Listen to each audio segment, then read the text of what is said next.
Chad Baker Mazara is back to fill up this scoring potential that you have from this amazing backcourt, and we're fired up about it.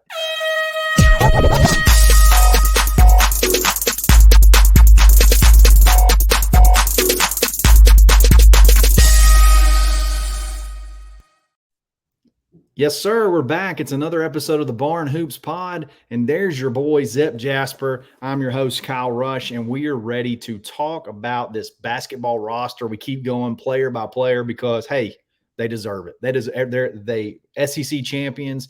You got to talk about the roster from top to bottom, and one of the fan favorites from last year, a guy that kind of bursts onto the scene, comes out of nowhere, junior college, had a journey to get to Auburn, and comes in, works his way into the lineup, becomes honestly one of Auburn's better scorers on the team. Chad Baker Mazara is back. How big is it to have a kid like this back in your lineup for another year? I mean, coupled in with all the other scoring weapons you've added, like bringing back Chad. Just talk about how big it is to have him back. It's very big. Last year he was actually one of the go-to guys. Yeah. If you look at that roster last year, he was one of those guys that could get a bucket. Yeah. You didn't have many guys like Chad Baker Mazara because, like I said, he can fill up the stat sheet, but he fill it up in ways you wouldn't know. He would get a quick three, a crazy left-hand shot, a drive to the basket.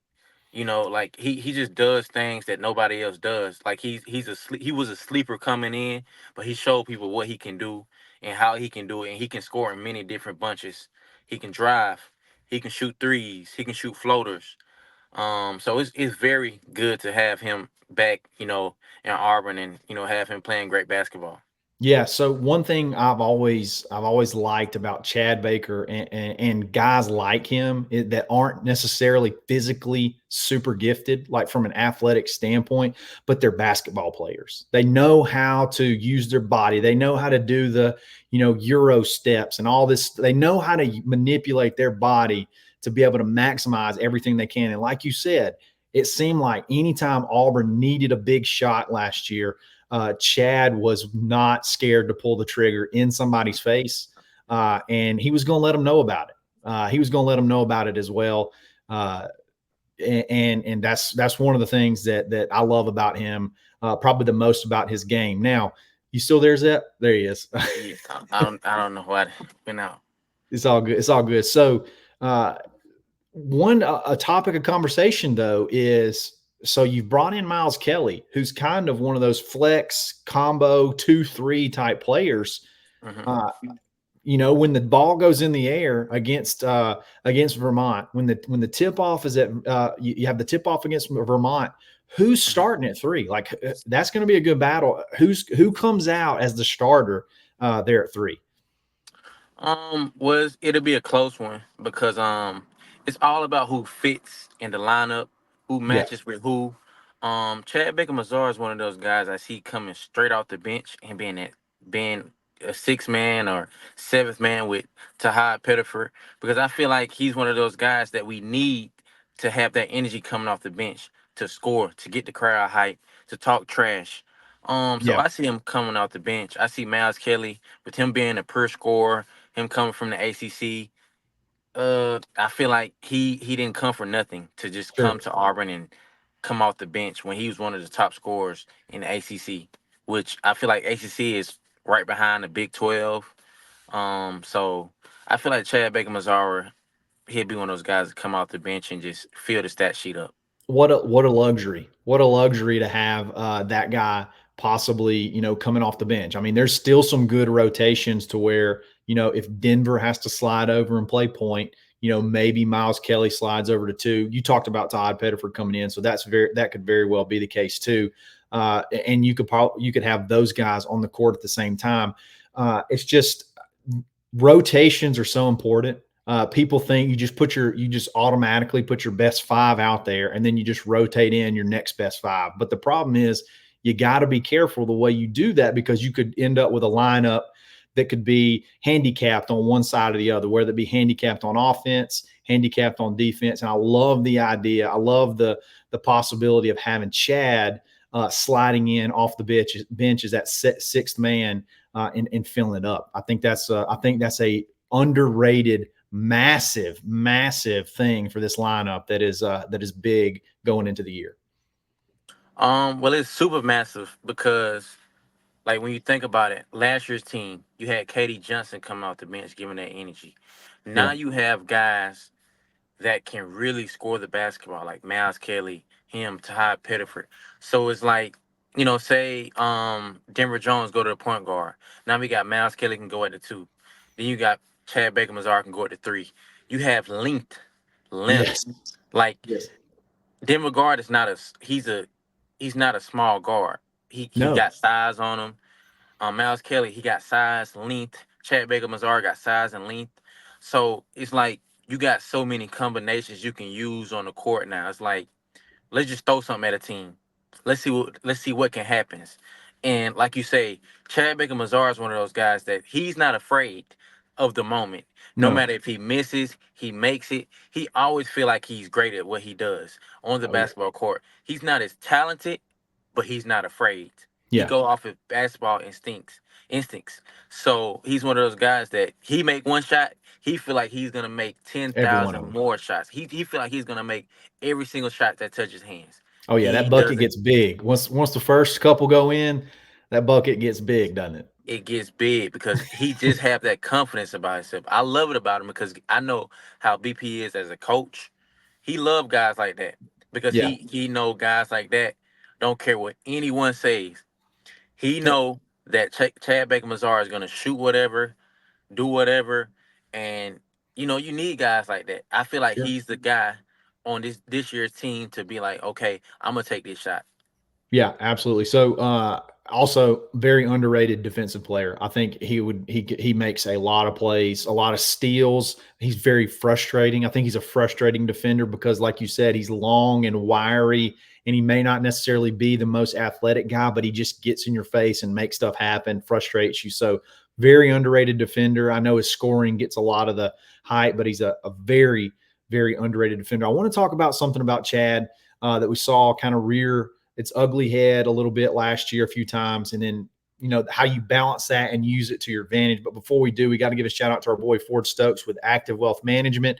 Look, if you got a retirement plan, if you've been saving up, you're probably still wondering, do I have enough? Am I doing everything that I should? Is it performing the way it should be performing? Why not get a second look? And you can get it for absolutely free by reaching out to Ford at retirementresults.com/plan. Don't just take your current financial planner or whatever's word for it. Like double check, make sure, and Ford will do it for you free. Typically, that costs $1,500+ just to get somebody to look at it. Ford will do it for you free. Tell them War Eagle. Tell them I sent you. Ford Stokes, retirementresults.com/plan. Okay, let's just talk about it. I know it was a discussion last year. Chad is a very emotional player. Okay. And sometimes when things are going really well, that is really good because not only is he putting it in your eyes, is he just shooting it right in your eyes and then telling you about it in Spanish, whatever language that he's speaking at the time. It's going really good when it's good, but it can go the other way when things are not going so good. And you saw that kind of happen in the first round of the NCAA tournament, unfortunately, against Yale. He got pushed, didn't like it, took a shot back, and unfortunately, he was the one that got caught. And it honestly really hurt Auburn. Really hurt Auburn in that game. I mean, it limited Auburn big time, especially offensively. And then the rest of the story. So my question to you, Zep, is you love guys that can dish it. You love guys that can give it to the other team, that can get under their skin. But how do you balance it? How do you balance it to where you can be level-headed enough? I mean, Auburn led the league last year in technical fouls, and Chad was, he was one of the big reasons for that. At what point in time does it become a problem, and how do you balance it and kind of keep it from sort of taking over you, and then it kind of becomes selfish, I guess? Well, the way you balance it is many different ways. Um, if I was his teammate, me being a leader, me being the person I am, I probably would tell him, you can talk trash, but know how to talk trash. When Yeah. we're down, talk trash. When we're up, talk trash. Don't just be a trash talker that just try to get an opponent head, and then once you get caught, you get a tech, and now it's rah rah rah. What you do is tell them to look at the scoreboard. You winning, you winning. You losing, you have no reason to talk trash. But I feel like, have fun, but don't make it a trash talking game where the outcome is always winning. Yeah. My thing was when I played on our team, we know who was gonna talk trash and we know who wasn't gonna talk trash. Our thing was to go out there and have fun. But the main goal is to win. And when you win, that's when you can talk trash. Sure. But because talking trash during the game won't get you nowhere. We all seen that last year against Yale. I know he was physically hurt and emotionally hurt from not being out there, especially with this being his first time in an Auburn jersey being in March Madness.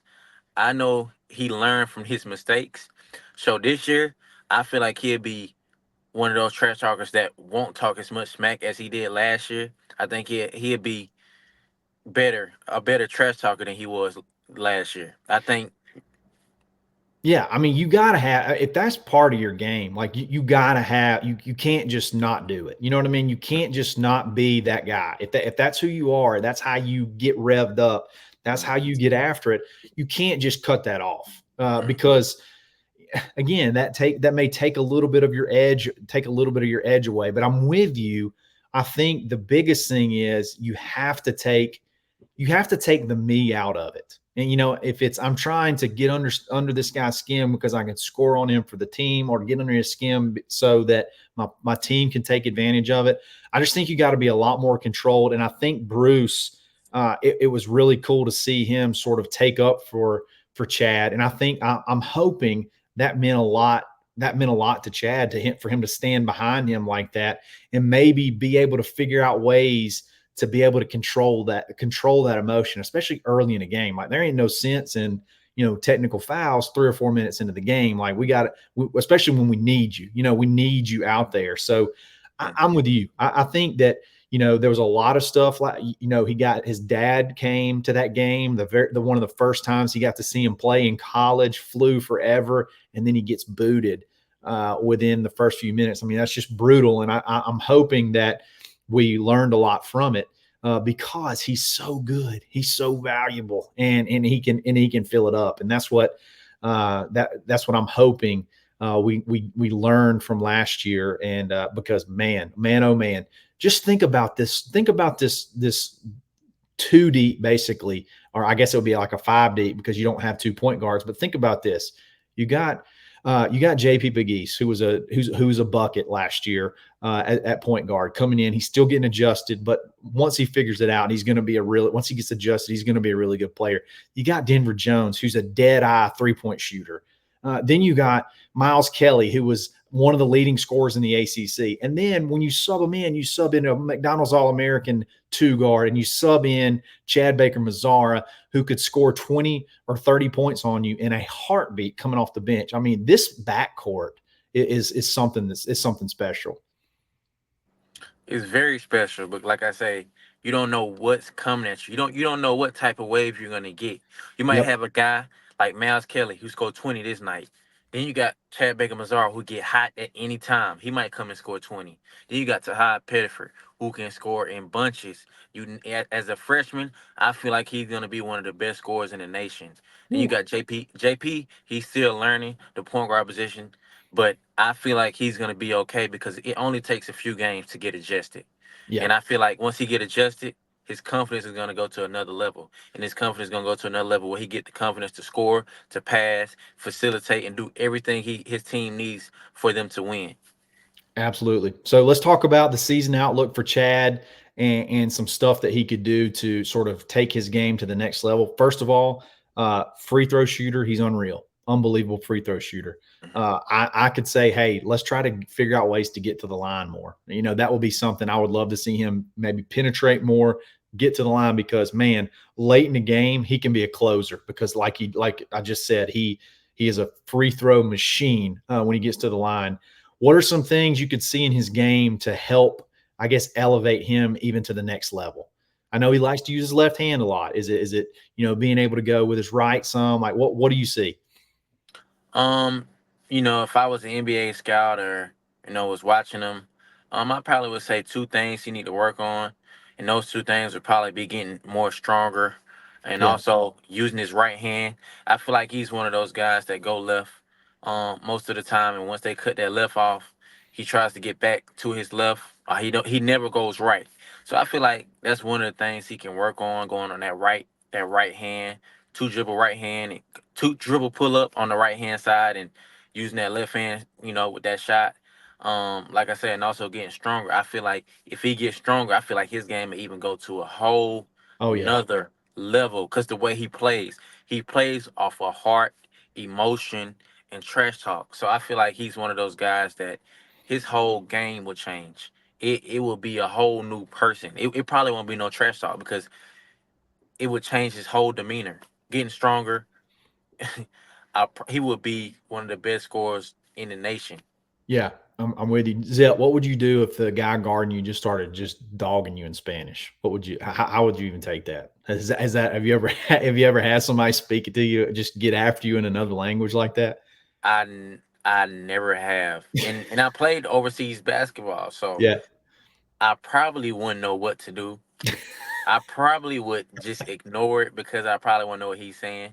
I yeah, probably would ask one of my teammates, "Do you know Spanish?" and try to figure out what he's saying because I wouldn't guess that yeah, a person would be talking trash in Spanish. yeah, So I ask, be like, "Hey, do you know Spanish?" See what he's saying because I would think he's saying something nice, but if a guy's talking trash, I yeah. wouldn't know what to do.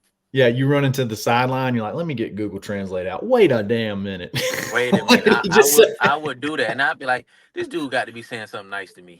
He got to be." Yeah, he just said, "What about my mama?" No, I love it. I can't imagine coming down the court and you just have somebody just going off on you in a language you ain't got no clue what he's saying. No I clue. love what KD said when he said, "Man, he trash talking Spanish, and that's hard." I Yeah, loved when KD said that last year. They kind of fed off each other, and now you just got one. You just got Chad, but he's gonna be electric. I think this year, and I'm with you. I think coming off the bench, and even if he starts, whether he's coming off the bench where Miles is starting at two, or and then rotating to three, whatever it is, no matter what happens, when you put somebody out on the court 1 through 3, they're going to be scoring. And I like this little rotation we got brewing. So I think that's going to be it for tonight. I really appreciate you guys for joining us. Zep, tell them how they can find you. Instagram is RIP_QUAN12. Twitter is RIP_QUAN5. There you go. There you go. You can find me on Twitter at _Charlie_5 every single day on the Top Button Podcast, or 2 days a week here on the Barn Hoops Pod. We're going to be back again soon, continuing to break down this roster and having a lot of fun. So, Zep, I appreciate it. Thank you guys for listening. We will catch you next time. This is episode 7 now of the Barn Hoops Podcast.